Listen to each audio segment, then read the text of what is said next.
business throughout the session. Once we open the floor, please ask questions, make comments, use this chat tool to do so. Our moderator will ask the questions on your behalf. An agenda for today's meeting was sent to all SMA members eligible to vote from the home office via email on September 21st and again on September 28th. If you did not receive this information, contact the home office at 1-800-423-4992, extension 124. To make a motion, please enter "I'd like to make a motion" into the chat box, and a moderator will make your motion. Motions can be seconded by typing "I second" into the chat box. To comment on a motion, type "I have a comment" into the chat box, and a moderator will unmute your microphone. Once discussion has been completed, I will close discussion on the motion. Any motion requiring a vote will be recorded in the minutes and used to create a formal ballot for secure online member or board voting post-meeting. We want to make sure all members have the opportunity to vote. That being said, the floor is now open to all SMA members.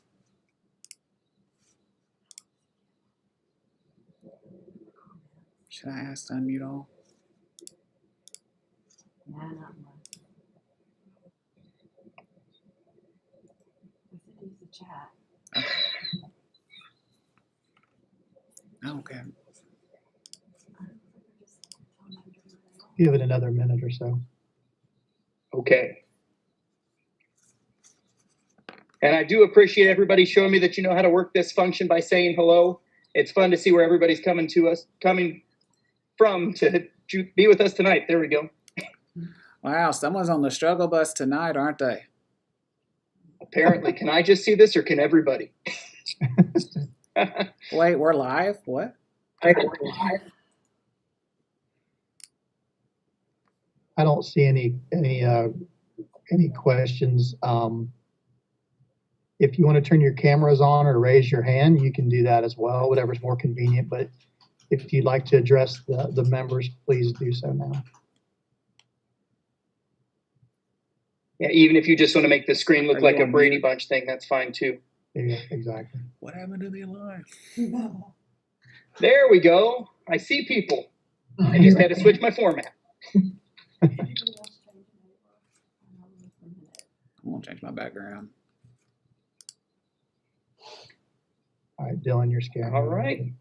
Well, seeing no additional discussion from the floor, any questions or concerns you have can be directed to the SMA Board of Directors at any time by sending us an email at smabod@sma.org or calling 1-800-423-4992, extension 189. The first session of the SMA members has now concluded, and the meeting is now adjourned.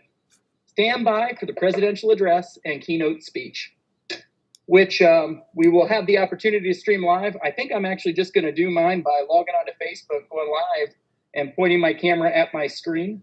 YouTube. Oh, yeah, you can stream it. Yeah, it's also available on our YouTube channel as I couldn't figure out how to make that one show up as live on my Facebook. Is there a way to do that? Okay, give me just a second if you can. I'm going to get this thing going. I'm not that great at it. Our YouTube channel is streaming. If you want to visit Southern Medical Association on YouTube, you can share that out. But you're here, so you won't need to do that. Right. Maybe Randy, do you think you might put the link in the chat? See if we can get this going. Or something, maybe one of our support staff can. I'm going to put that. Just 1 minute. No, you're not. I'm not even, first I'm on mute. I was going to say, we'll put a link to the YouTube channel in the chat as well if anyone wants that. Well, perfect. Yeah, I just figure if I've got anybody who is waiting for me to go live on a regular live Facebook, I'd do it that way too. That way everybody can see it. Let's get this on video from the iPad because they can't hear my Bluetooth. Message on YouTube. All right, I'm rolling. So we'll mute everyone and go ahead. Perfect. Can someone mute all? Okay, never mind. Bonsoir, amis moignons. C'est un plaisir pour moi présenter nous jeudi à Voyage Mission And to repeat for my audience members who do not speak Haitian Creole, it is my pleasure to present to you this evening, Mission Medicine, making a positive impact. To be truthful, this lecture could just as easily have been subtitled, Reducing Negative Impacts, or Understanding the Principles of Poverty and Working with the Poor. I hope you'll find it as impactful for your philanthropic practices and medical practices at home as you find it abroad. My lecture does come from my own experiences. I have gone several times to Belize, and now 3 times, which would have been more if it weren't for the social unrest and then the pandemic, to Haiti. It also comes from books I have found useful, such as the Paul Farmer story, Mountains Beyond Mountains, and the book, When Helping Hurts. I've also pulled theories of working with others from books such as The Culture by James Hunt. Anyone who found this lecture through an internet search of the Southern Medical Association's enduring medical educational activities likely found it because of a planned trip, requested trip, or desire to make a trip. Well, let's talk about it. There are a variety of different, but truly non-conflicting reasons to go on such a trip. Possibly, you want to support a mission of your church or another and spread the news of your religion. Perhaps you are tired of the rat race and look forward to peddling your skill for the pure sake of providing them where needed, without the bureaucracy that slowly melts and consumes all of our souls. Well, mission trips can certainly allow this. No RVUs, no value-based incentives, no surveys, no peer-to-peers, no billing requirements for documentation, and generally speaking, a staff that is excited to help you for as long as the day may last. Maybe you just want to experience a different culture or see diagnoses you'll likely never encounter in your part of the US, like Ebola, parasitic infections, malaria, chickenpox. And you can certainly fully immerse yourself in culture through mission trips. You see the corners of civilization tourists never venture into. It also leaves you with less to talk about with friends who have vacationed in the same country. I've had to explain that the parts of Belize where I spent my time were not part of any tour, and the portions of Haiti I have stayed in aren't on any cruise ship itineraries. Or maybe you have seen the struggling in what When Helping Hurts likes to refer to as the majority world, where poverty is the norm, and maybe you want to do your part to help alleviate it. Regardless of your personal reasons, the overarching theme in mission work seems to be the alleviation of poverty and its effects. Therefore, to even discuss mission work, we need some key definitions ironed out.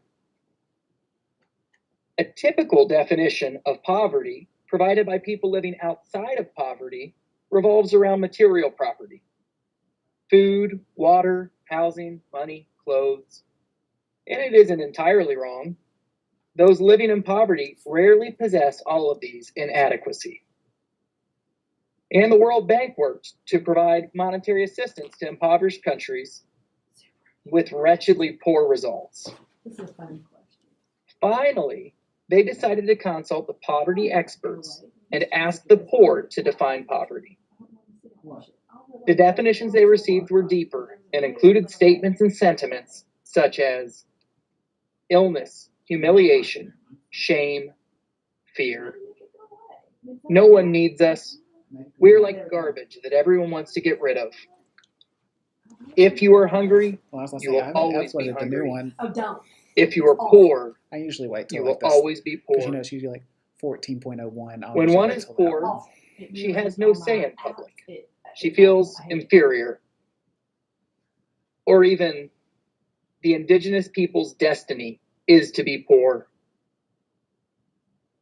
I want to point out the difference between the picture on this slide and those on my other slides. This is the only picture I have that is specifically a picture taken to depict poverty. It is in Jeremy, Haiti, the week after an earthquake destroyed the region. You might notice it is a little bit blurry. I was attempting to be as clandestine as possible. I thought it important to document this destruction, but did not wish to hurt or offend those affected. Honestly, if I'd been noticed taking this picture, I would have been personally embarrassed. You see, every other picture I have is the landscape of a country, myself with others, or people who specifically requested I take their pictures. I can imagine how it would feel if my yard or house were a mess and someone pulled up just to take a picture of how messy it was. I didn't do it. I can imagine how it would feel to be hungry or in pain and to have someone pull up to take a picture of my suffering. It would feel intrusive and dehumanizing. When we go to provide help, we need to be aware that what we see will be very different from what we see at home. But we still need to afford the highest level of respect to those we see. We are not simply here to observe poverty, and certainly not to objectify those living in it. Mission work is not poverty tourism. It is also important to recognize that poverty goes beyond an individual's decisions, and remedying it requires working beyond the individual level. I would like to begin with Haiti as an example. Haiti was formed as a French plantation colony, predominantly producing sugar and coffee. The overwhelming majority of those living in Haiti in the 1700s were slaves. When these French slaves fought for their freedom from the French levied the equivalent of $21 billion in today's value as a reparation fine for the theft of French land and French slaves against Haiti. This debt took Haiti until 1946 to pay off. In addition to the debt itself, Haiti was required to provide a 50% discount on all export goods sold to the French. This and a series of non-benevolent leaders, as well as some outright crooks stealing millions of dollars while running the Haitian country, set up a scenario in which poverty seems all but inevitable. This left less positions for ambitious Haitian children to aspire to in their own country. Many of the most promising Haitian youth I have spoken to have a clear goal to leave Haiti for a better life elsewhere. This is a process I had one Haitian describe to me as brain drain, whereby the most educated Haitians leave and the rest of Haiti is left with less community role models and leaders. While this idea might sound foreign to many, I want to draw an analogy to the plight of inner city people of color in the United States. This information is available in the book I referenced earlier, When Helping Hurts. In the years between 1910 and 1960, the mechanization of labor in the South drove many Black Americans to flee north looking for blue-collar jobs. This, in and of itself, wasn't necessarily a bad thing, as blue-collar jobs that paid well were fairly abundant at the time. Transportation, location of employment, public policy, and discriminatory housing policies tended to concentrate people of color into inner-city neighborhoods. Now, despite crowded conditions, many of these communities still flourished because of the available blue-collar jobs with living wages. Through the 1960s, 70s, and 80s, federal urban renewal and highway programs usurped inner-city land and relocated low-income African Americans into publicly funded housing projects, and sent middle and upper middle-class African Americans elsewhere within the inner cities. The Federal Housing Administration, through explicitly and implicitly racially discriminatory policies, offered subsidized mortgages that moved Caucasians out of the city and into the suburbs. When advances in civil rights movement cut some of these racist policies, it allowed middle and upper class African Americans to buy houses in the suburbs, and they too fled the inner city. We then watched the USA change from a manufacturing center to a service country from 1970 to 1985. sending the majority of our high-paying blue-collar jobs overseas. With this came a rise in inner-city unemployment and an increased African-American presence in the welfare system, which actually penalizes earners by removing benefits for each dollar earned. The end result? A concentrated group of mostly younger African Americans with inferior educational opportunities, inferior access to healthcare, fewer well-off role models living nearby, fewer living wage providing available jobs, and lower self-esteems. Children continue to be born into such disadvantage every day. Poverty is so much more than the lack of material goods. And clearly, solving this would take more than just the injection of money. So by now, I've either lost you or you see that there's a problem, or rather many problems.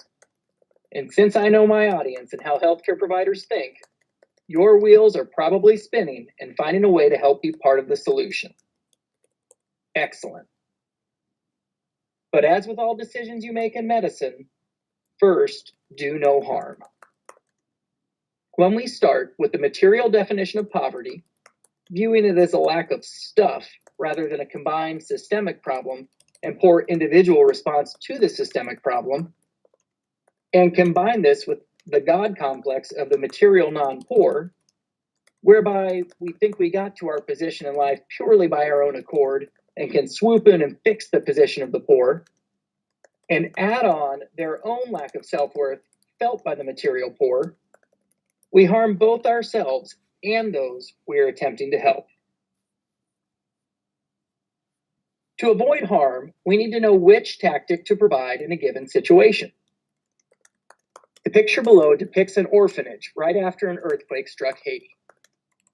People were suddenly without food, water, and shelter. People may be trapped under buildings. In this case, we would have to start with relief. So you may want to chat. Relief is the modality in which we provide for another. This stage should be reserved for emergencies and as short-lived as possible when employed, because when employed for too long, it can decrease the sense of self-worth and self-sustainability of the people we are trying to help. After the emergency is over, we should quickly move to rehabilitation with the desire to move to development. As soon as the emergency needs are met to the extent that those we are helping can participate in the process, we should shift to rehabilitation. In some situations, such as the American ghetto I described earlier, we can and should already start here. Even in the areas of our own country with the poorest educational systems, the people living there are quite capable of being involved in the decisions and processes that will help bring their community and its members into a healthy state of being, both within itself and within our society and world at large. It's almost done. The process of rehabilitation. He doesn't have much longer. Here, we work with those we are helping. We don't do for them that which they can do for themselves. It should be a collaborative effort of creating and achieving goals to right that which is wrong. Incidentally, in this picture, I am really not necessary by any means. To get across the streams of Belize, our vans were loaded onto cable-driven ferries. I participated here for my own pure enjoyment, though the ferry operator never seemed to mind the break. The final stage we want to see is development. When the strains of emergency have been relieved and rehabilitation has adequately been achieved, the society is left with time and resources to think to the future and shape what is to come next. Each time we went to Belize, we took with us enough medication to provide a year's supply to our diabetic and hypertensive patients for their treatments. We also returned to the same villages each year, so we were actually able to achieve a minimal standard to call it continuity of care. The fourth and final time I went to Belize, I started to see medications on patients' lists that we had never brought. I asked one of the patients, "Where did this come from?" And he told me, "Oh, it comes from the cardiologist that comes here once a month." I said, "Oh, tell me more about that. Who comes? How often do they come?" As it turned out, Belize had developed a system by which a nurse came to each village once or twice a week, a primary care physician twice a month, and subspecialists on a monthly basis. I looked at the man and said, "It looks like you have very good doctors here. They're doing an excellent job, and you should trust them and listen to them." Development had happened. It happened to me right out of a mission job, but that's a great thing. From that point forward, I spoke to each of my patients to first learn if they had care locally. If they did, I made a point not to harm their relationships with the providers they had there, and instead manage up the people they were seeing. The assumption is often that we are better doctors because we are US trained. But even on my best day, I am no match for even a mediocre physician who has 26 tries each year to get it right. Oh, he still got like. So in the interest of doing no harm, You still got 15 I minutes. recognized the development I saw and decided that I would not be returning to this part of Belize unless so requested by the doctors living there to somehow help their mission. Thoroughly watch what you take with you on trips to impoverished nations. You can quickly undermine your goals if you become a source of material goods rather than relationships. A pastor of the church I went to Haiti with likes to remind us that simply handing a piece of gum to an orphan in the orphanage What time are we? creates an entire orphanage full of children who have no gum. It undermines the system already in place I think there it's actually by until creating an 7:30, inequity but we that won't did be not there. previously exist. It could even cause harm to the child to whom you gave the gum if he is assaulted by another who wants this item. Even when we have things to legitimately give and of which we brought enough for all, like personal hygiene items such as a toothbrush, we attempt to give it through the appropriate channel. Imagine you work day and night to provide for these orphans with the resources you have available, and someone of much greater wealth swoops in and hands out goodies. Morris to do 4 questions. You may feel Yeah. inadequate, undermined, or ashamed. So, when we have such things to distribute, we give them to the person in charge so that he can determine the appropriate channel through which to distribute them, such that the children are thankful to those who take care of them every day and not the people from a wealthy nation who come for a week at a time. This helps build their local systems and relationships rather than undermine them. Societies around the world do not all think alike. Avoid applying your own culture to assume the needs of another. Let's imagine for a moment that you are an avid cyclist, but with limited time to exercise. Each day, you cycle to and from work, enjoying your activity, improving your health, and blowing off steam from the stress of the day. Not knowing you, but desiring to help you, I purchase and give you a car. I think, who wouldn't rather drive to work? It would be so much nicer. A year later, I return and am disappointed to see that you have not used or cared for the car I provide.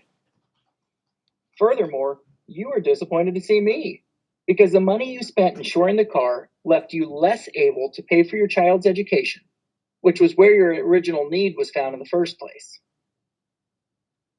Mission trips should center around the people being served. There should be people who live there full time who are also putting their time and money into the efforts. This gauges the level of community engagement and thereby the desire for the change we seek to cause. I mentioned at the very beginning the desire to see different diagnoses. If you are going to travel far away to provide medical care, take some time to learn the pathology of the region. This can vastly improve your diagnostic skills and thereby your outcomes.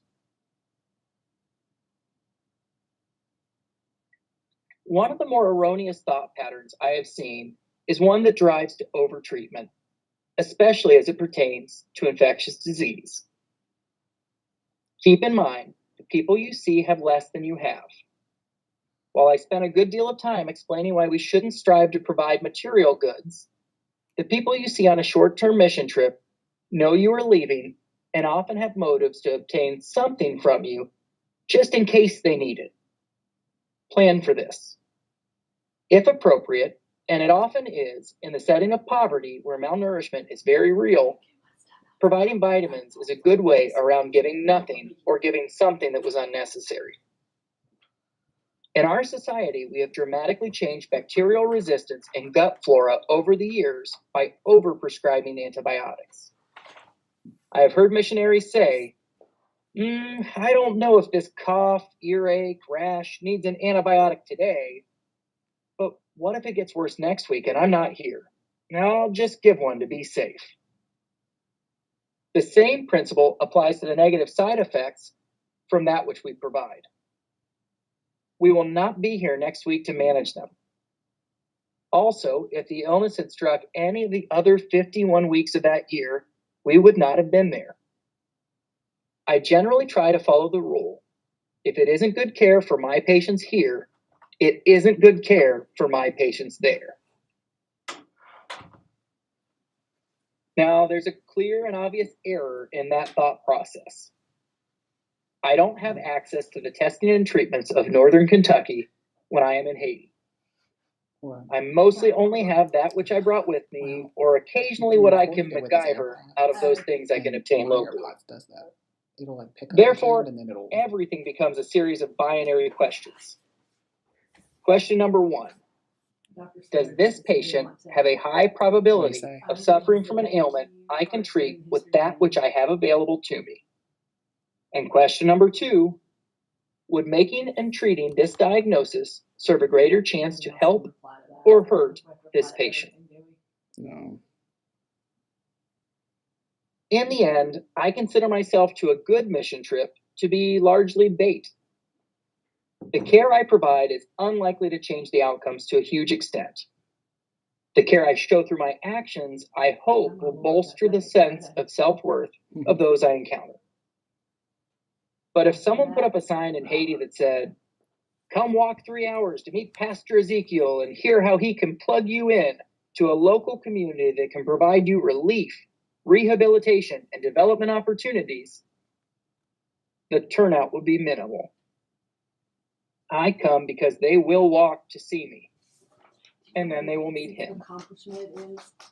I come because it is important that they know people care about them. Is that bad? Before my last trip to Haiti, I used an app called Mango to learn Haitian Creole. This made the trip so much more interesting. One day, I was speaking with an orphan, and I said, "Où connais qui ça m'apprend Creole?" Do you know why I'm learning Creole?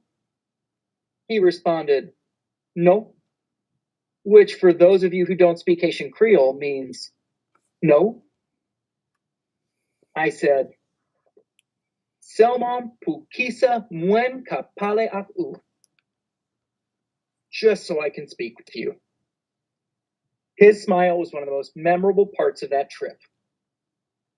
I want the message to those I see to be clear. I came here because you are worth the trip. So how do we show we care? Well, if it's within your ability, learn the language. Show them they are worth your time and effort. Build relationships. These pictures show my friend Shewens, who hangs out with me when I'm in my non-patient care time each time I go to Go Naives. And always, just like your patients at home, listen and be present. If you want to have a great experience in another country, be flexible. One of my fondest memories of Belize is the day our clinic setup fell through and we couldn't see patients. Instead, I got to go out into the village and staple screens over windows of huts to reduce the spread of malaria. I also got to speak with people for more time than allowed when I'm practicing medicine. It was a great experience. Never assume you know why God put you there that day, and you will be more open to whatever greatness He has in mind for you. one of the strongest suggestions I can give is get away from the numbers. Everyone always wants to know how many patients we saw that day or that trip, as if the value of the trip somehow relates to the number of contacts we made. It should always relate to the quality of contacts, not the number. The real successes in a trip are not quantifiable. Also, I have seen how disheartened a group of missionaries can get when the day falls below the number's expectation. I've seen them declare a wasted day. And many of us might do the same thing in our own office, as we know how many RVUs it takes to sustain our income. Remember, there are no RVUs on a mission trip. My strong suggestion to group leaders is that you not share numbers at all, but focus on building group dynamics by sharing experiences with one another. Mission work isn't easy, and it won't always feel rewarding or meet the expectations of the missionary. Sometimes we realize fault in our plan. Fix it. Be flexible. Sometimes the planning required to fix it is so great that it can't happen until the next trip. Other times it requires significant change effort mid-trip. We also have group dynamics to think of. I think you might be hearing. You are plopped in a different and thereby stressful environment with a group of strangers with whom you will now likely engage in a week of sleep-deprived communal living. Each has different reasons to be there. Each has different background or beliefs. Each has different expectations for the trip and may be at a different point in his missionary development. What does that mean? As my friend Travis, pictured here with me, likes to They say, probably just. the things that were very funny on day 1 may be incredibly annoying to you by day 4. Be tolerant of one another. Be respectful to one another. Try to read the emotions of those around you to know when to stop. Oh, hang on, let me go into that. Try to understand the struggles of your team members and avoid saying hurtful things. I recommend you make every effort to be satisfied with that which you were able to do, and to understand that even when you feel your efforts are inadequate, you just might have accomplished exactly what God had planned for you on that trip. I've tried to compile some pictures of myself over the years of mission trips so that you can all see how poorly I have aged. While I am by no means the perfect missionary, and I know I don't have it all figured out, I can still appreciate the changes I have seen in myself through this process. I've left off what's probably stage 1, which is, wow, look at everything. It's so different. But I quickly found that to be replaced by, I can fix this, and look what I did. Look how many people I saw. But as you return year after year and see little visible difference, the trips can get a bit darker, as you wonder if you're even making a difference. Sooner or later, you learn to accept the unknown and inability to do that which you first thought you could, and just learn to be there. The best sensation I've experienced yet is the formation of relationships with people such that being there really feels right, and coming back to the country loses that different feeling it started with. That's not to say you won't alternate back into other mindsets. We are, above all, human. But if you want to spend the most time in stage 6, you're going to have to learn the language. You cannot fully experience a culture unless your experience is in its native tongue. And people are much more likely to tell you what they think when they don't require an interpreter to do so.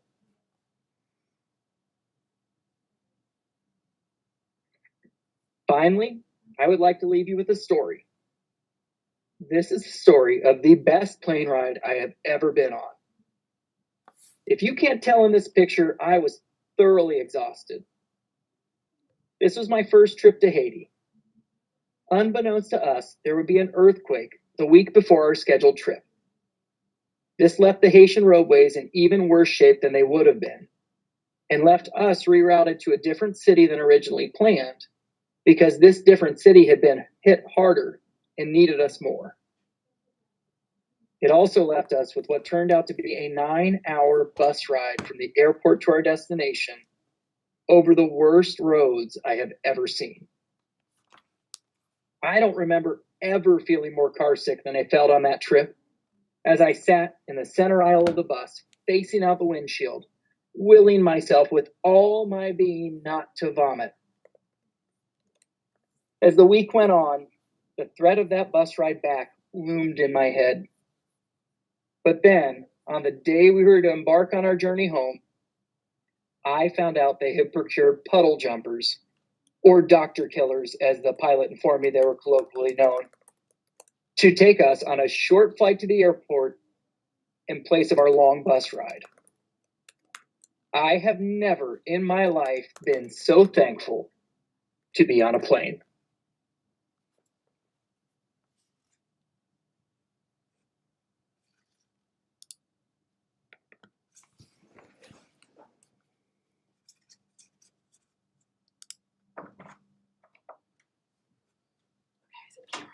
All right, let me flip my lights back on. When I went to go live, I didn't want to have constant shine off of my windows. So, thank you all for staying with me through that. Can you all hear me fine? I know. Perfect. Perfect. Does anybody have any questions for me?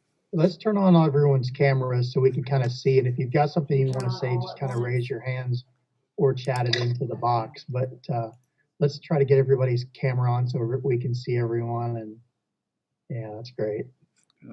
So if you'd like to ask a question, just kind of raise your hand or type something into the box for Dr. Hartman. Absolutely. And if you happen, my video's gone. Get that back. There we go. If you happen to join us partway through, remember when you signed up for this session, you do have access to all of these videos afterwards if you'd like to see the beginning.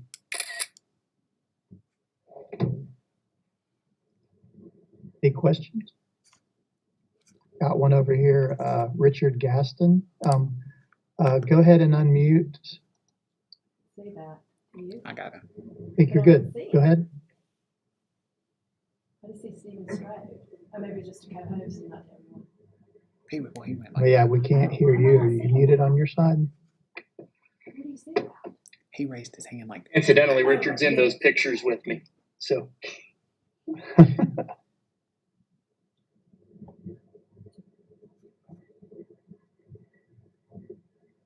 Yeah, you're unmuted on our side, so I'm not sure what the.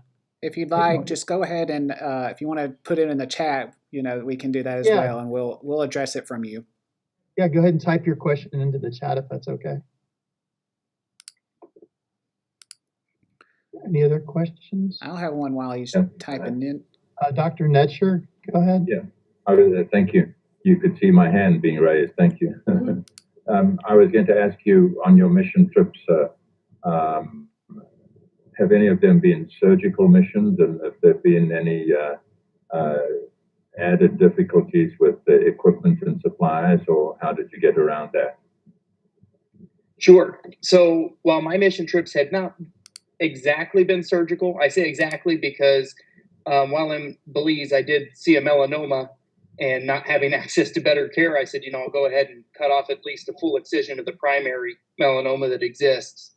And occasionally we'd have things that need incised and drained. Those sorts of minor office procedures are all we did. What we did find, to somewhat answer your question, is things that would have easily been surgically cured back here in the United States that we could really do nothing about there. I saw a woman who was blind, and when I looked into her eyes, it was clearly due to cataracts. I thought, my goodness, you would never be blind in this country for cataracts. That just wouldn't happen.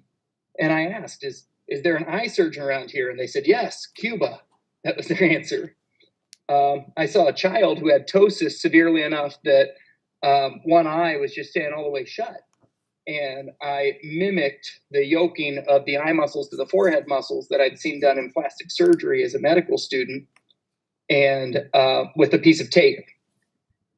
And the look on that kid's face was remarkable as they looked around wide-eyed that they could finally see everything around them.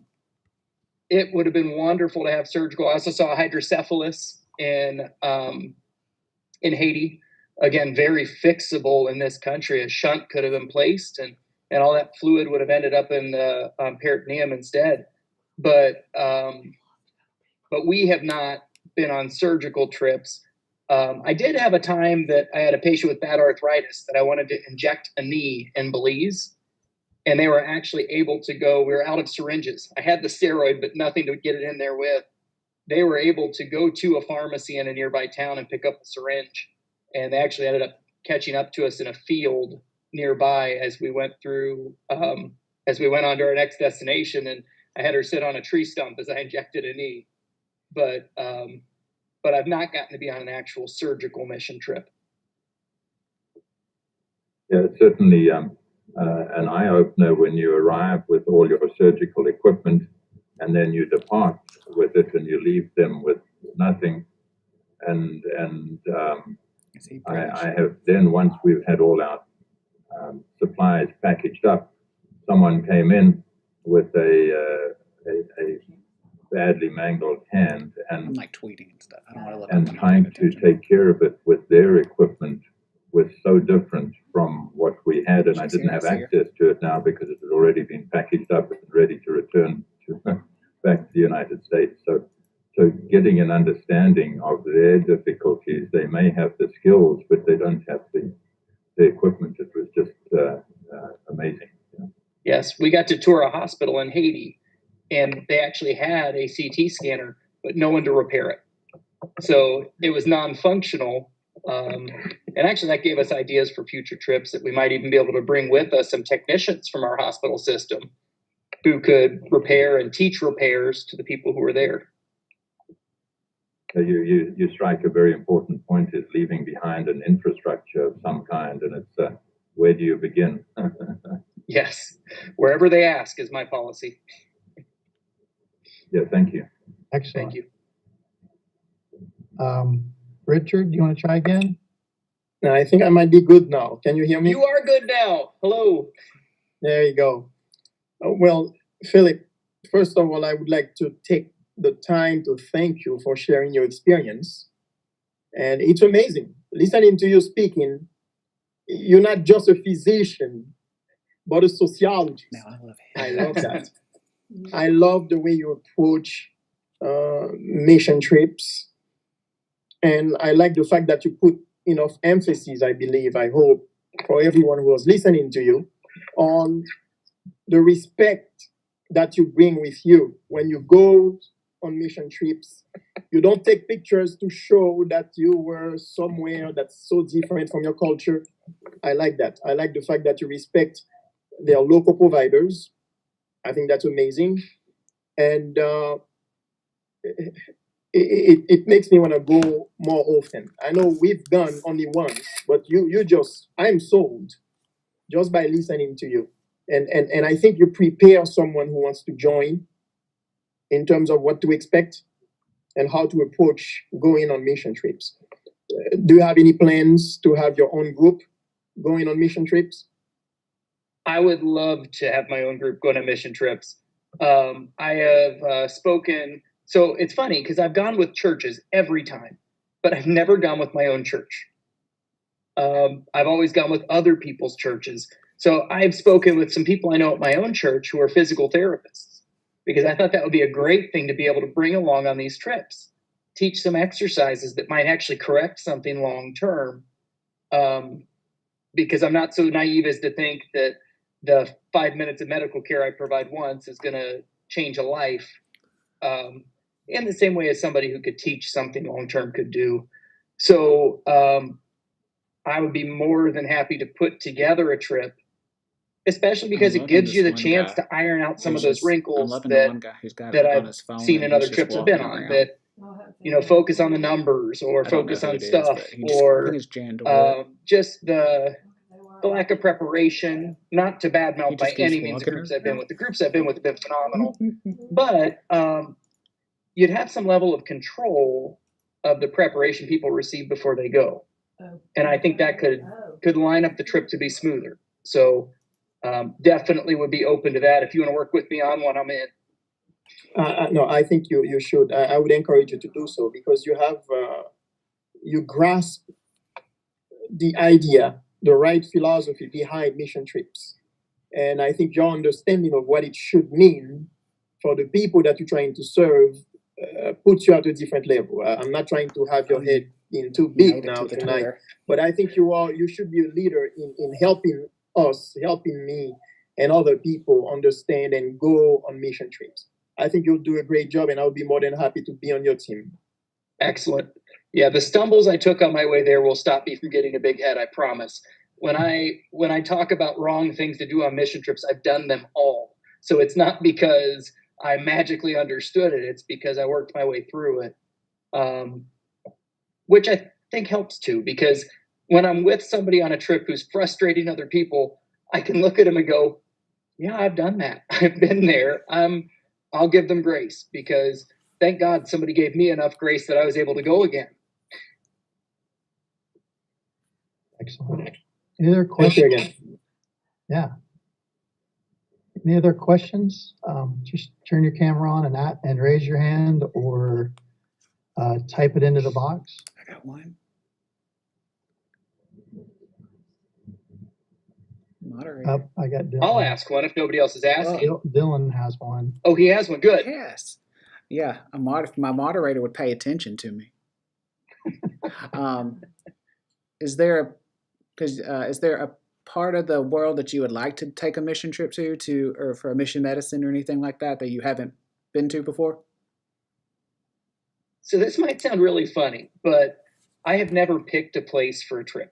Never. I didn't grow up a traveler. I didn't grow up with the means to do so. Not at all knocking how I grew up. I'm very happy with how I grew up. But we were in a household. I was one of 5 kids. We didn't have a disposable income for making out of the country trips. So actually, up until February of this year, I had never left the country for any reason other than a mission trip. And that includes Canada and Mexico. I'd never been.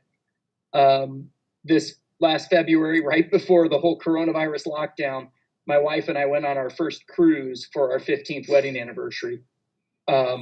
So is there a place I'd like to go? I'll be selfish for a second and say that it's less effort for me to go to places that speak Spanish, French, or Haitian Creole because I have some background in each of those. So I can do that.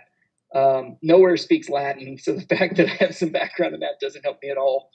But I guess, honestly, I don't have a place in mind. I like to go to places where I can be useful. And I like to go to places where I've been requested. So I think those are the 2 biggest things. I've often said that anybody who is willing to put up what I lose in income for the week of being gone and the cost of the trip, I will learn whatever language they want me to learn and go wherever they want to send me to do good there. The only reason I put the caveat of put up what I'd lose in a week is because if I had 8 people tell me they wanted me to go somewhere this year and they pay for the trip, I couldn't afford to do that if it meant 8 weeks of no pay. But I refer to it as the missionary mercenary, where you pay me, I'll fight your battle on the mission front. But no, it's I'm itching to get back to Haiti. That's for sure. We made enough connections to the people on the ground and enough people that, the first time I went to Haiti, like anybody, I was nervous. I'm going in. It's hot. It's muggy. You've got guards who look very poorly trained with automatic rifles pushing you through the airport, and you're going, oh, shoot, what did I do? The last time I went to Haiti, Fanuel, who's one of the on-the-ground people who's there year-round, I see him at the airport, and "Sac passe, cousin Wen," what's up, my cousin? And it's a big hug. It's a total different story. Once you've connected, once you know people there, it's not weird to go there. It's weird to have a year pass where you didn't. So I guess if I could go anywhere right now, it'd probably be Haiti. But again, that's for, I guess, what I call largely selfish reasons, in that I've already worked on the language. I would certainly need to brush up before I could go back if I wanted to be effective. And I already know people there, so there's a level of comfort that wouldn't exist if I went to, I don't know, Siberia or somewhere like that. Other questions? Uh, Dr. Netcher, go ahead. Another question, and thank you again for your insights. And this question may make people's hair curl if I ask it, but do you think that within the scope of the Southern Medical Association, there is a possibility of a global outreach program that was a base to get together interested people and would be attractive to members as well? Do you think that might be something that could be considered? Not only do I think it, I actually think we have somebody on the call right now that could make it happen. So if there are those of you who like to teach, which I think that our organization in particular seems to draw out those of us who like to teach by focusing on education rather than politics. I know that Richard, who's on now, as well as some of our other Haitian, because Richard's originally from Haiti. So he and some of our other Haitian American hospitalists actually teach at a medical school in Haiti through their computers. So one neat thing is, in this day and age, you don't have to leave your couch to do a successful mission trip. So I would love to know if Richard would like to plug in with some of us being a multi-subspecialty group, some of the expertise that we can draw upon through the Southern Medical Association to help teach the students in med school in Haiti. I think that'd be phenomenal. And same with if we wanted to do a Southern medical mission trip, I think that'd be really neat. I think that'd be a huge feather in the cap of an educational organization if we could do it right, which in my mind would mean getting plugged in with people who are there. And with our pillar of youth involvement, if we got plugged in with a Haitian medical school, we could go down there and we could go out to parts of Haiti that have little access to care with Haitian medical students and do training as our trip. So it wouldn't be so much about us going and seeing patients as it would be about us going and teaching physicians, or physicians in training rather, because I don't want to imply that there aren't physicians in Haiti who could teach us. I'm certain there are. But certainly all of us would have something to add to a medical student or a resident, I would hope, through the years we've spent in practice. Randy, would that be doable? Oh, Yeah, Richard, yeah. thank you. That's a great idea. And if there is anyone, well, I'm sure they can get in touch with you, but if there is anyone who wants to get in touch with me regarding that, I'll be more than happy to be in touch with them and we can work on setting up something. I think just next steps, let's take anyone on the call that's interested in this to send an email to the board of directors email that Dr. Hartman referred to earlier, and just send an email to that SMABOD@sma.org, and we'll just collect up a group of names. We'll jump on a call like this and start to formulate a plan for doing it. I think it's a fantastic idea. I'm seeing an ad hoc committee is what I'm seeing, and possibly a standing committee if we can solidly enough do this. This is what right in our wheelhouse, absolutely. It is, and it's well within the structure of our organization to quickly put that together. After our bylaws changes from a few years ago, we could certainly pull this off, and to make a lasting impact, and to continue to involve more, because let's not overlook the importance of these missions for the medical students or residents who could come with us. Yeah. My first trip was as a fourth year medical student. My second and third trips were as a resident. No. Well, that's what you get when you do Zoom. So all of this could be an effort on multiple facets of our organization. Any other questions? This is a great discussion. Anyone want to add anything else to? Just go ahead and display your camera and raise your hand or chat or just blurt it out. Dr. Baker? Dottie did. Yeah. Go I'm a ahead. nurse practitioner.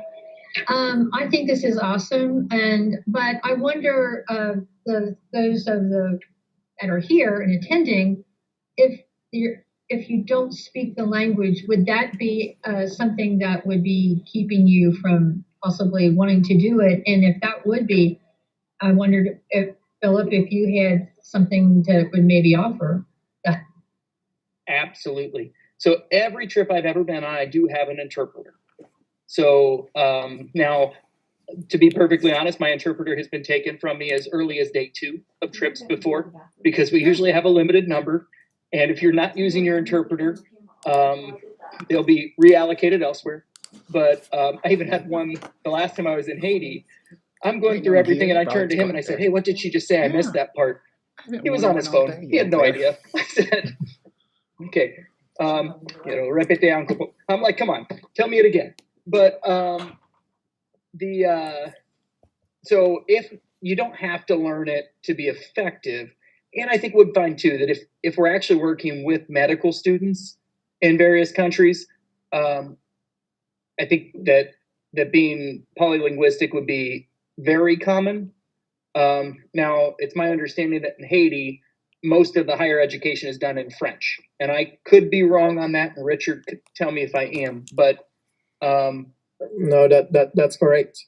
We don't have any big scientific organizations or anything like that. So we learn everything from books, and like you mentioned it very well in the beginning of your presentation, being a former French colony. So the language for education, and one of our official languages is French. So everything is in French when it comes to education. Having said that, more and more we're using the Anglo-Saxon literature in medicine and other sciences when we learn it in school.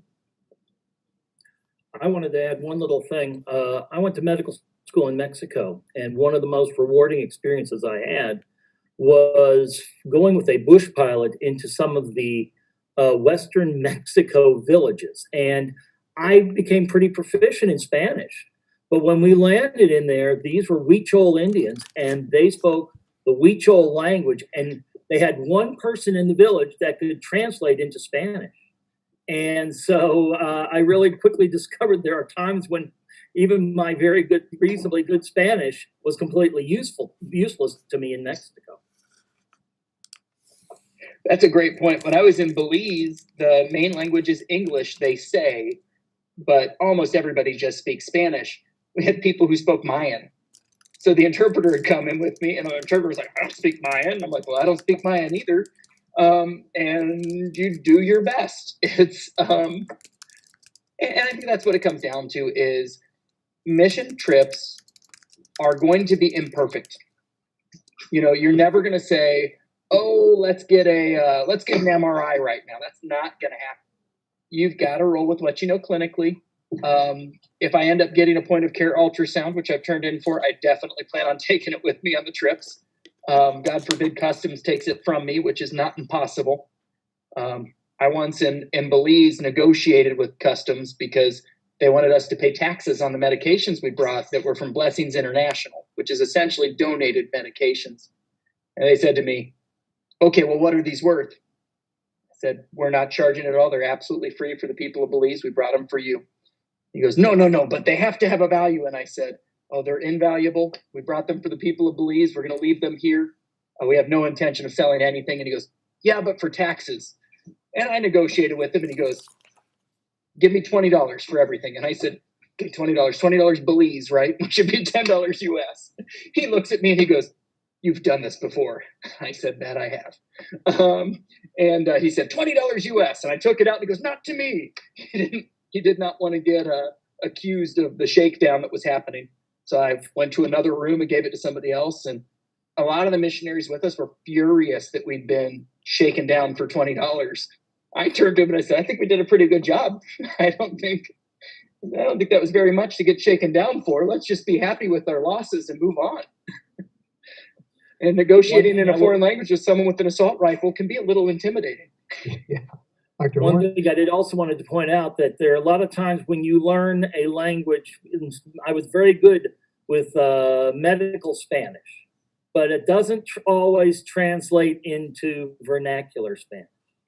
We had a patient in that obviously had urinary tract infection symptoms in a little clinic we were in, and we asked her. I heard the medical other student ask, "Do you have pain when you urinate?" Using in Spanish, and she goes, "No."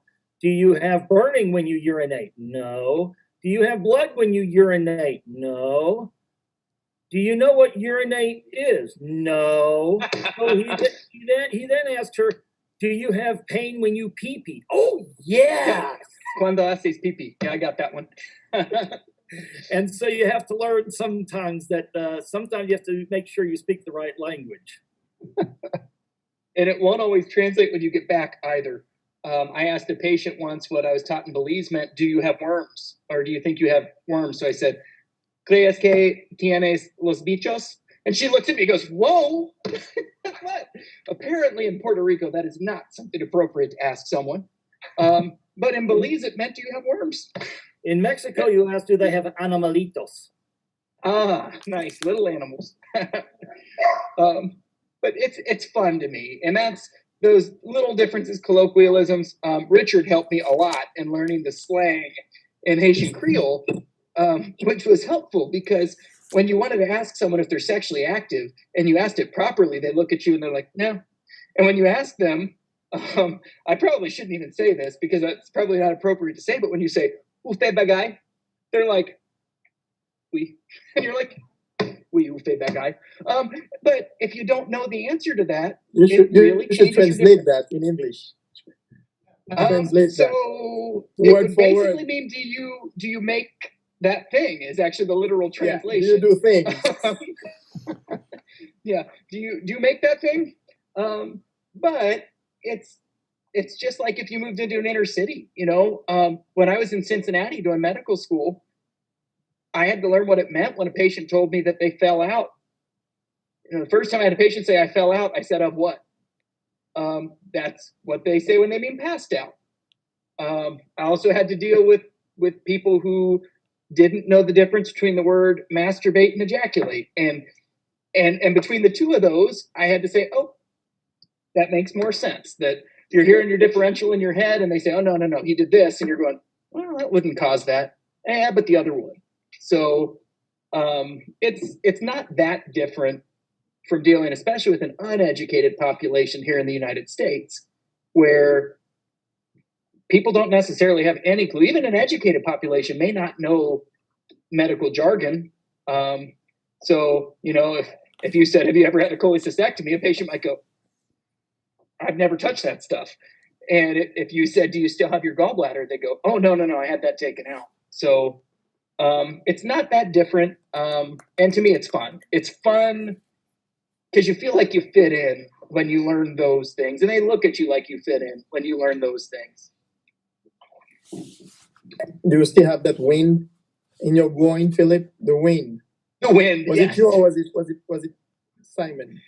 That was Simon who had that one, but then I had one later. So one more question I'm going to pose if I can before we move on to our social. And that is, just so I know my audience here, raise your hand if you've been on a mission trip. All right, second question. Nice, nicely. And then my next question is, raise your hand if you've thought about or would like to go on a mission trip. Great. So at least I know this talk was pertinent for everybody. So that makes me feel good. Now, we're going to conclude tonight. And the next thing that we have is that, well, the best thing would be if I could actually find out where we are on our papers. There we go. So it's an SMA tradition that we always have a social event following the opening session. And even though we're virtual, this year is no different. What I'd like everybody to do is go ahead and grab your favorite beverage, anything of your choice, and join us back here in 5 minutes for a short 15-minute virtual toast and a Zoom happy hour. as well as some trivia questions, which will generate prizes for people who get them correctly. So who doesn't love a good prize? And an amazing virtual feat of wonder and illusion. So I'll see you all back in 5 minutes. Thank you, everyone. This was delightful conversation. Yeah, it's very good. Please come back and join us real quick.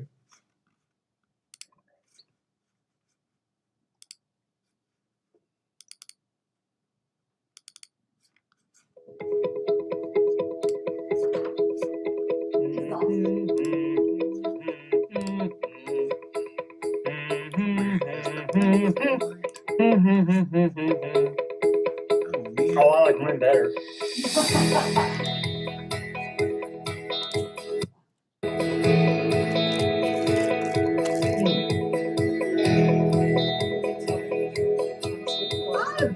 It's wonderful.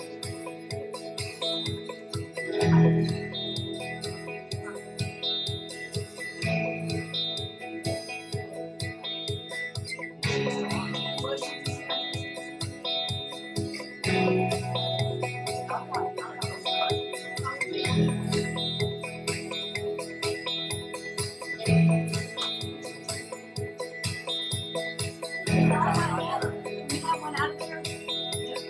They haven't, is there a diet? Andy. Diet Coke? I'm not, I just don't know. Yeah, he's a diet Sprite too. I don't know. Why Bob? Diet Coke.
Where's my name?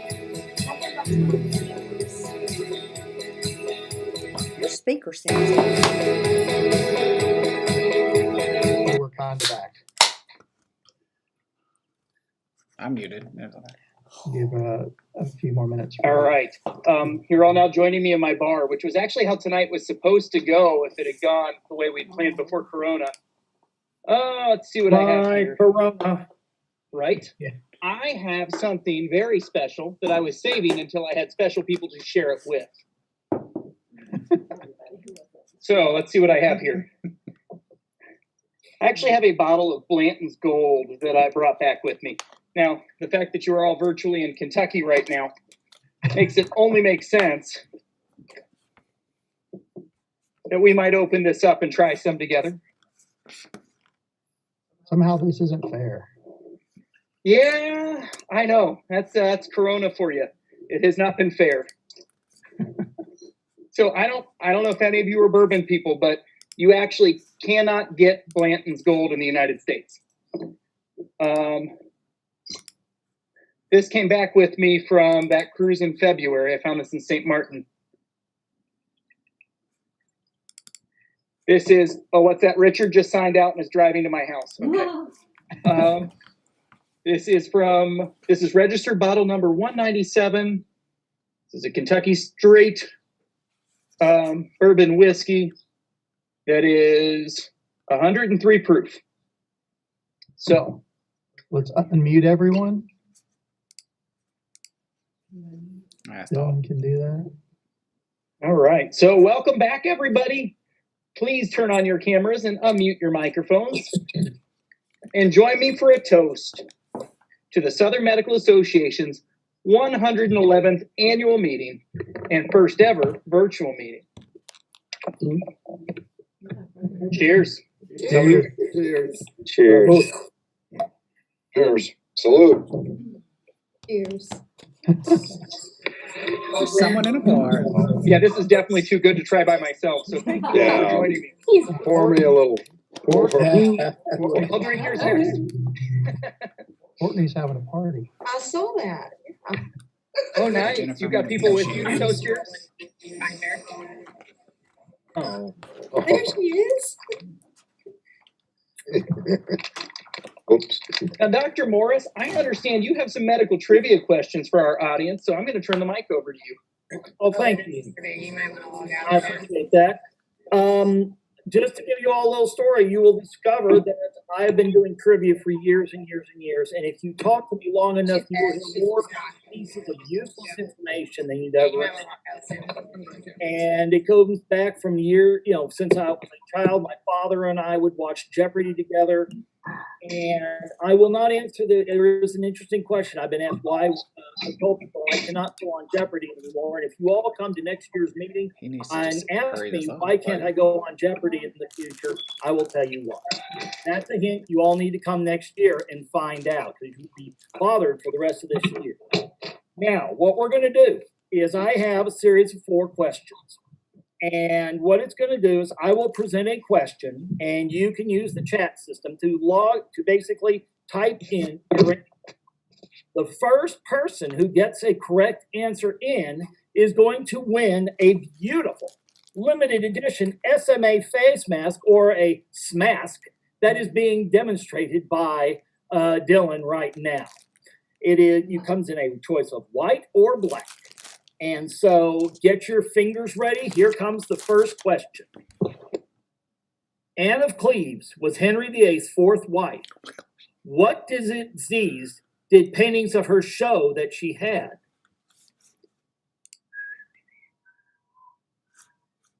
Cleves, is Anna Cleves head?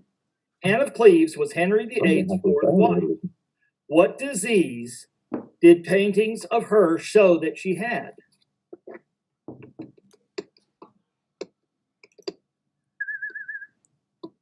Oh, is that right? Boy, oh boy, there's some interesting ones so far. Didn't spell it right. That's okay. Spelling, we won't count off for spelling if it's correct. We just had drinks, so you know. Hypothyroidism, and I can't type it in. Borderline personality disorder. I'm trying to type it in. Yeah, she was a little crazy to be number 4, wasn't she?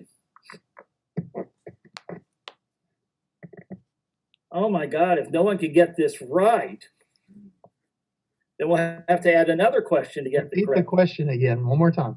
All right, Anne of Cleves was Henry VIII's 4th wife. What disease did paintings of her show that she had? I'm trying to send it, but I can't. Uh-oh. Well, blurt it out. All right, the answer is, Hypothyroidism. That extra thing. no, the answer is smallpox. I was She literally going to had say tons that. of scars all over her face, and as a result, she actually has been referred to as his ugly wife. I literally thought that in my mind. You should have said. Mother- All right, new- we'll have to new do another question. one. All right, here comes the next question. Are you all ready? Yep, that's right. I get to keep a smack. All right, the next question. Leonid Rogozov, a Soviet physician and an Antarctic research facility, is known for what medical feat? Should I do it? I know the answer. Mastectomy? Appendectomy. Oh, an appendectomy. Well, but, Dr. Josie's we got to be a little there. I think Natalie's got it. I have to admit, because no offense, Dr. Josie, but he wasn't just operating on himself. He actually removed his own appendix. Seems he was the only medical staff person at the 6th Soviet Antarctic expedition, developed appendicitis, and had to remove his own appendix. Good job, Natalie. Natalie, Yes. which one you want? Which 4-1 color? for Tulane University. What color you want? All right. The next question, and this one really does pertain to the Southern medical area. What is the name of the surgeon who was the first one to use inhaled ether as an anesthetic in surgery? Crawford Long. Ooh, here you go. Somebody just Crawford Long. pointed out something, but if Dr. you DeWitt? don't type it in, he doesn't get it. Crawford Long. That Dr. DeWitt. Yes, he got it. All right, we'll give it to Dr. DeWitt. I thought everybody knew that. Well, in 1842, Crawford Long removed a tumor on a patient anesthetized with inhaled ether. His first description appeared in the Southern Medical and Surgical Journal in 1849. So how do you like that? He was a Georgia physician, and now we have Crawford Long Hospital in downtown Atlanta. Nice. And now, by definition, if you've won something for this, it's no longer trivia. All right, be that way. All right, the next question. Who made the statement just before a surgical procedure, "I hope you are all Republicans"? Ronald Reagan. Don't answer it out loud. You got to let them type Ronald it in. Reagan. I can't type. Oh, I got that one. Looks like Dr. Joshi got that one. Dr. Garris. Okay, the answer is, after being shot outside a hotel in Washington, D.C., he was rushed to George Washington Medical Center. Dr. George Giordano, who was the chief surgeon and a diehard liberal, he replied to him, "Today, Mr. President, we are all Republicans." So that's Dr. Joshi is the first one on the chat there. Yep. Well, medical student, not doctor. Sorry. Oh, okay, well, there you go. Thank you. Well done. Keep working, you'll get there. Yeah, black or white mask. And just keep doing this, and then someday you'll get to sit on a Friday night and ask trivial questions on a Zoom lecture. I live for the day. All right, let's go for a tough one. This one, this one will take a little work, so we'll see if someone can get it. Ready? HeLa cells arise from a cell line commonly used in medical research. Whose cancer cells did these arise from? Helen Lane. You gotta type it. Type it in. Tablet won't let me type. But guess what? That's not the right answer either. Okay. And I see, wait, you can't win twice, Natalie. Natalie's knocking it down. But the I answer keep sending messages. Oh, sorry. I keep sending messages to the wrong people. All right, well, the Dr. answer Garris. is Henrietta Lacks. Dr. Garris got that one. Henrietta Lacks they were obtained when from removal of a cervical cancer in 1951. The cells were found to be highly durable and prolific and readily survivable. In the past, they were only able to keep cell lines going for 2 or 3 days. I think they're still going to this day. And the number of cancer treatments and other treatments that have been led to by HeLa cells is immense. And those are our questions for the day. I want to congratulate the people who did well on those. Oh, I'm not muted. So what do we have next? It's the magic trick. All right. I believe next we have a feat of illusion. Yes. Illusion or delusion, that's hard to say. Yeah, if there's something physical there, I think it's delusion. It is a little weird to do a magic trick on a feat of illusion on a computer like this. So I'm going to try and pull it down so that I'm now seeing. You can see here, I've got a nice deck of cards. And this trick is going to be interesting. I'm going to need somebody's help, and I think I'm going to ask if, since Philip are you still on? Is I'm Dr. still Hartman on. still on? You are still Yes. on. I'm going to ask for your help, okay? I Here we want go. you to see. Are you ready? Uh-huh. Now, as you all know, I'm a rheumatologist, and rheumatologists are always coming up with strange and unusual things. So that's because we deal with strange and unusual diseases. And one of the things is a secret about most of us rheumatologists is actually we're a little bit clairvoyant, and that's why we can come up with some of these strange and unusual things. What I'm going to do is I'm going to ask right now. I'd like to for Dr. Who is it? What's your name again? Hartman. That's right. I want you. Is that your correct name? Well, legally or allegedly. Hartman. Well, you see, that's another feat of clairvoyance I have just done. You all should be impressed by that. All right, I've got this deck here. What I'd like you to do is I want you to go and give me a number, in the middle of the deck or something like that. We'll count down to it and we'll see how we do. Okay, let's Give do me a 17. All right, you ready? 17. We'll go 1, 2, 3. Which one? 17.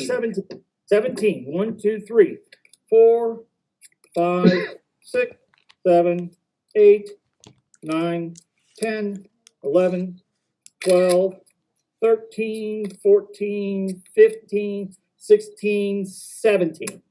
That's the one. Now, I want you to know, I'm going to ask Randy now to step in because last week I sent him an envelope. Randy, please show everybody what you have in your with your envelope. Has it been opened? No. I want you to open it now.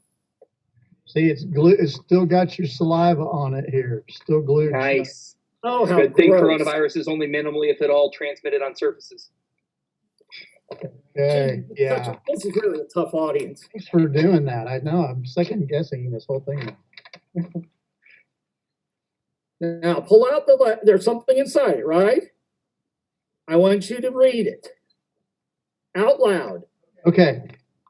Dr. Philip Hartman will be chosen to assist with the magic effect. He will sheepishly grin lightly upon agreeing to help. Dr. Morse will then show a normal deck and will shuffle it. Dr. Hartman will pick a number. No prompting on the specific number will be announced. Once he has chosen a number, Dr. Morse will count down in a shuffled deck to that number. The card will be placed aside from the stack for all to see face down. The card will be chosen randomly by him. Will be shown to be the... Open it up and show your paper. Oh! That's pretty cool. Nice. And that's the card I was thinking of, too. So if you'd asked me what card I was thinking it was... The fix might be in on that. Did it work? Yeah. That's pretty cool. Well, thank you. So that was literally a magic effect over 3 states. Cheers, y'all. Cheers. Yes. That, I think that concludes the day. One thing, that means I'm going to have to do better next year, right? I thought that was... Hey, that was pretty awesome. I don't know how you did it, but that was it'll be in person, so... How did I do it? Very well. Yes. So I guess that's it. Please make sure to join us tomorrow. Do we have any other announcements or anything, Dylan, that we needed to cover? Or okay.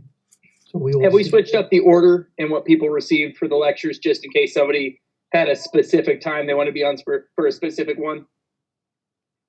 No. Everybody's received their correct current order, because I know we switched one Thursday. Great. So tomorrow morning we'll begin at 8 a.m. Central, 9 a.m. Eastern time, correct? All right. See everybody there. Thank you. Thanks. Did that work? Yeah.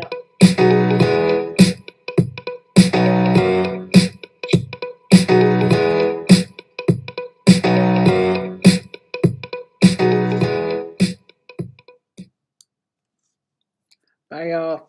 Some other people stayed. See My everyone drink's not tomorrow. over, and it's the virtual social time, so I just stuck around. All right, see you later. Bye, y'all. Bye.